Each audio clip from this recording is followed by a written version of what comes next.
Hey there, this is Jason with Seeds Regenerations, and I want to do a quick video with you to talk about creating raised bed gardens. Very simple and straightforward, just talking about some different options. So our family moved to a new homestead the beginning of this year. I've been here for about a couple months. We're in the mountains of Virginia, so the last frost date is in May. It's later, quite a bit later than it is even 20 miles from here in a lower altitude or lower elevation. So it's coming up on mid-May and we're just now starting to get stuff planted. But since we're working on establishing some new garden beds, I wanted to show you some of the things that we're doing. So over here in the background, you can kind of see some raised beds that are kind of traditional with lumber sideboards. And these were already here from the previous owners, and they did a great job here. This area we're at right here is has a gentle slope to it, and so I'd say roughly speaking, the height of the top of the board for each of these beds is about what the bottom of the next bed up the hill from it is. So it's kind of like a stair-step pattern. I didn't want to make any more raised beds with the lumber on them, but I still wanted to get some beds made that had higher, they were kind of higher from the area of the path. Particularly, I wanted this soil to be loose for a good depth because I want to plant some root crops, in particular carrots, which need nice loose soil in the area they're going to be growing in. So you generally want about 8 to 12 inches of loose soil for growing carrots.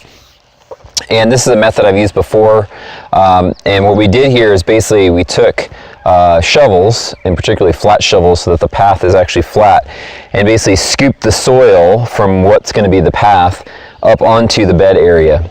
Now this area was already tilled to make it loose, and we basically took some of that loose soil and flipped it up into the bed. In this case, most of the soil that was moved uphill so that it leveled out that area that the bed was on, since we have a gentle slope here. But you can see, depending on where it's at, you have anywhere from 3 to maybe 6 or 7 inches of bed height, the level that the bed is, the growing area, from where the path is. And this does two things. One, it keeps you walking on just the path area, and it's obvious where the growing area is, so you're not walking on that and compressing it. And because we're on a slope here, it actually helps to put the growing bed to level it out so that the water is actually going into the growing medium. There's nothing wrong with having a sloped growing area. Just realize that in heavy rains, you may have some runoff that goes down when the soil gets saturated and it can't take anymore.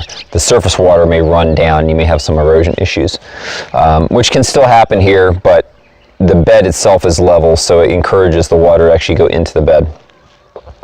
As you'll notice here, we've got some T-posts, and we used a 4-foot welded wire fence that we had as a trellis. Now, I typically use cattle panels or hog panels, which have roughly the same spacing on the wire, because I had a long, about 70-foot row here, and I had this almost that long fencing. I went ahead and used this, and we're growing peas here, and then we'll probably follow that with cucumbers after the peas are done.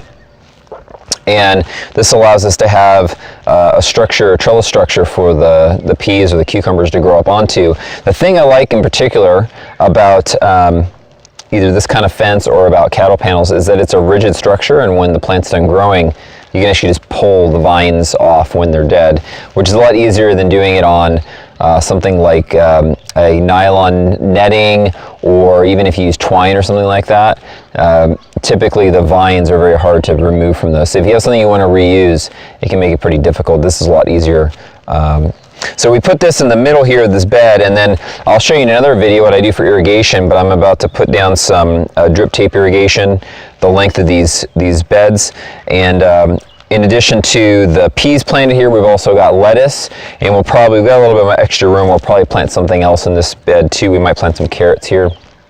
But I want to show you a couple different options for raised beds. One that I don't have here, but it's very good in particular if you have elderly folks or maybe bad back issues or something like that, is that you can actually make raised beds quite a bit higher, 2 to 3 feet tall, even taller than that. Typically it's done with cinder blocks or something similar, where you have basically a wall structure and then your growing medium inside of it, and that makes it a lot easier because you don't have to bend over. We have some friends in Indiana actually that have that kind of a raised bed system with cinder blocks or landscaping blocks, and the paths are actually paved in concrete. And the reason they did that because they made it handicap accessible. They actually have a farm where they have visitors and stuff, and so they want to make it handicap accessible. Plus they're thinking ahead for when they're old, and they want to be able to garden even when they're old. So that's one way that you can do raised beds as well. It's a little more expensive and time consuming, but it's a permanent installation, and it really helps if you have issues with that make it hard to bend over or kneel down to do your gardening. So quick overview of some raised bed types. Some benefits of raised beds real quick as I wrap up. One, you're not walking in your growing medium. That's really important. You're not compressing the soil that's growing, which is helpful. You want nice loose soil. Most plant types need loose soil. Two, it allows for you be able to typically only want to make your bed, your raised bed, about 3 to 4 feet across, so that you can reach into the center for harvesting.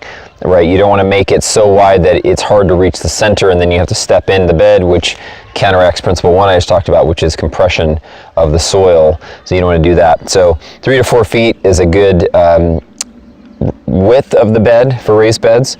And the other thing that raised beds do, and particularly if you have poor soil wherever you're at, if you have either like a lot of clay or a lot of rocks or a lot of sand, and you don't have any humus or nice loamy soil, which is kind of the ideal type of gardening soil, you may have to actually build your soil, in which case raised beds, particularly something like lumber sided raised beds, or even brick or cinder block sided raised beds, can be helpful because you basically build the bed and then you buy topsoil or buy compost or whatever and fill the bed with it and then plant your crops in that. And so in this case we have good soil here. We just kind of basically mounded it up and have the walking path, which is about 2 feet wide, just wide enough for us to get like a little garden cart down for when we're harvesting, and we can be able to get that in and out for picking lots of produce.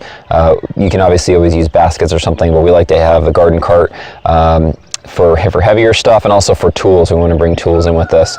We don't have to hand carry everything, we can bring that in. So some of the considerations when you're making your spacing for your raised beds and your paths around the beds, those are some things to think about. Hopefully this has been helpful. I hope that you have a great gardening season. If you have any questions, chat with us on Facebook. Feel free to comment on any of our posts, or even send us a message on Facebook. As well, if you're on our email list, feel free to reply to any of our emails or submit a contact message on the website, and we'd be happy to help answer your questions and help you make the most out of your gardening season. Take care and have a great gardening day.